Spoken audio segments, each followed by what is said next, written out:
Questions you're afraid to ask your real estate agent. Don't worry, I'm here to help. Stay tuned.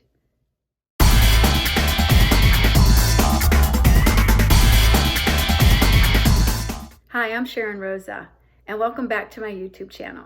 I want to talk to you this week about questions that sellers are frequently worried or anxious about asking their real estate agent. So one of the first things that people ask and it's near and dear to my heart because our dog is definitely a part of our family. But when sellers have pets, they very often ask, what do I do with my pet when, people are coming to look at my house, and even beforehand, what should I do? So there are a couple of issues with this. First and foremost, getting ready to put your house on the market. You do want to make sure that your house doesn't have that pet smell when people come in. And that's a very real thing. If you have a dog or a cat, the litter box can smell, the dog can smell when it's wet. If you have a ferret or hamsters, they have their own odor. And even sometimes animals like snakes or reptiles, the stuff that they live in can sometimes have a scent. So you want to check, and your agent, when he or she comes through, should talk to you about this. And don't be offended if they come through and they say, oh yeah, you probably need to get these carpets cleaned, or you want to make sure that litter box is clean or whatever. But that's before you list your house. So there are things you want to take care of leading up to that.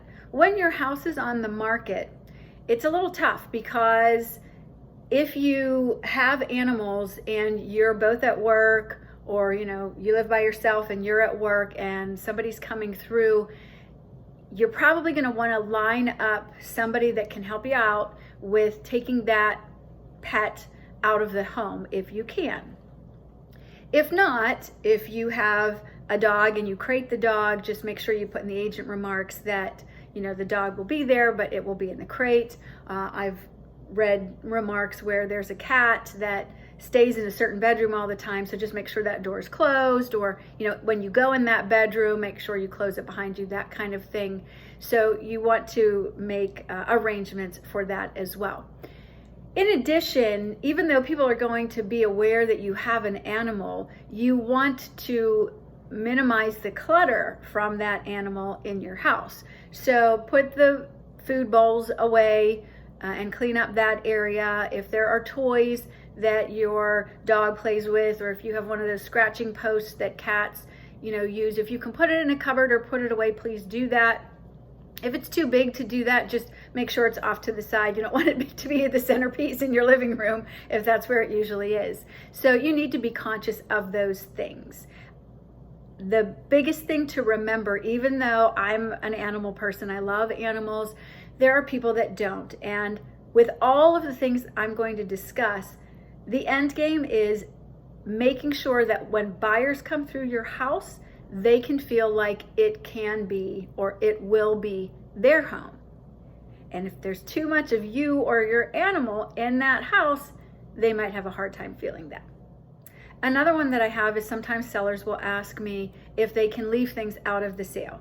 You absolutely can leave things out of the sale, but you have to disclose those up front. So let's say I had a seller who had a door chime, and that's an integral part of the house, right? Your doorbell. And it was a gift that she had received from somebody in her family, and it was really kind of cool. It changed, you could change the song that it played depending on the time of the year, so it went along with the holidays. It was really cool. But we had to make sure that because she was going to take that out and put the original doorbell back in, that was disclosed, so that whoever decided to buy it, when they bought it, they understood that they weren't getting that particular doorbell. And that will hold true with anything that you want to not have there. I will caution you though, they had to put the old doorbell back in. If you have a piece of artwork, let's say, or an antique mirror or something like that, and you're taking it off the wall, or you're taking a chandelier down, make sure that you put something in its place, because you don't want to have a big hole in the wall, or wires hanging from the ceiling if it's a chandelier. Another question, and this one is a little nerve-wracking, I think, for the seller when you first start engaging with the listing agent, is your commission. What what's the commission going to be? Is that negotiable? Everything in life is negotiable. As the seller, generally in Western Pennsylvania, we're seeing 5 to 6% of the sale price of the house, and that then is split by the listing agent and the buyer's agent.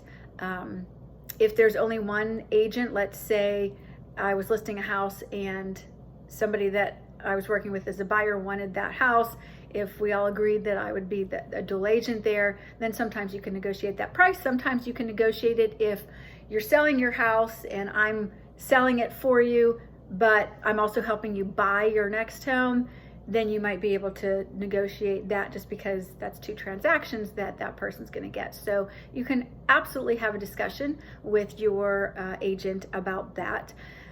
The other thing that I want to clarify, and this would apply to buyers too, a lot of times sellers aren't sure when they actually pay that. Everything gets paid out at closing.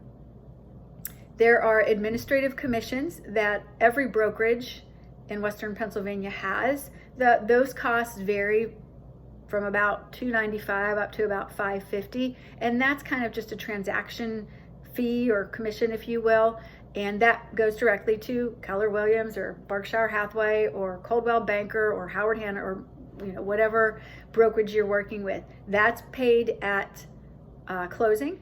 But then when you do the commission for the agents, that is paid out at closing as well. Now, just a side note for buyers, if any buyers are watching this, when you are working with your buyer's agent, you are going to see homes, and I've worked with some buyers for 2 or 3 years. We go to a lot of homes, walk through homes, put offers in, do all that, and that's never paid. That buyer's agent never gets paid until you close on a house, and it's the seller that pays that big commission. The only thing that the buyer pays is that administrative commission. So that's just a little clarity on that issue. Another thing that sometimes is a little difficult, when I'm working with a seller, I will go through their house before we list it, and sometimes we'll walk in and they might see my reaction to, let's say they have beautiful but a lot of nude photos on the wall, or a massive gun collection, or I can't think of anything else offhand, but something that some people might kind of be taken aback by. I've had people say, what do you think? Should I keep this up or should I take this down? Generally, regardless of what it is, if it's a collection kind of thing, or it's something that's very much a hobby or something that is you, but buyers coming through might not be that, right? They might not have ever hunted, or they might be very shy, and nude pictures just, make them uncomfortable. Those types of things you want to try to minimize, because remember, the goal is to have the buyer come through and feel like it could be their house. And if there are things that are foreign to them that, are very comfortable for you and you love, you just have to understand as the seller that you want your house to be appealing to every buyer that comes through there, right? Because that's a bigger pool from you to pick from then, especially as offers come in. So that is something to also discuss with your real estate agent, and don't be afraid to ask. But if you have some unique taste, but a lot of people are like, I don't know about that, ask. And don't be offended by the response. If your agent says, yeah, you might want to go ahead and pack that now because you're going to be moving anyhow. So keep that in mind. The last thing that I wanted to talk about is, do you have to put photos in the multi-list and have it online on the internet for people to see if you're a very private person? The answer, unfortunately, if you're a private person, is yes, you do.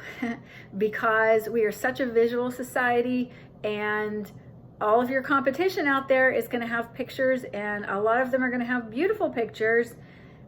You have to have it out there. I will tell you, when I'm looking for houses and when my buyers are looking for houses, The conversation very often is, I looked through these pictures and this was beautiful, or it struck me. I really like that about it, and that's why I want to go see this house. And if you just have an exterior photo, people are just going to pass it by. There are times when listings have gone up and somebody might think they're interested and they're like, are they going to put more pictures on? And I'll ask, the listing agent, and the listing agent will say, yeah, well, I'm trying to get them or whatever. And the buyer, as we're waiting for those pictures to load, will go and look at other stuff, and they just bypass that because they don't want to waste their time. They need to see the inside of the house to see if it's worth their time to go through. And so you do. When you're doing that, what I suggest, just like I would with sensitive material, before you get those photos taken, make sure, and I do this with my sellers, that you take personal items down that you don't want people to see.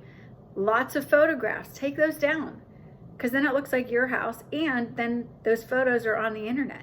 If your name is, on a big plaque or whatever, or all these awards that you got and your name's up there and you are private, then take those things down, because again, they're all over the internet, and somebody coming through realize it's definitely still your house.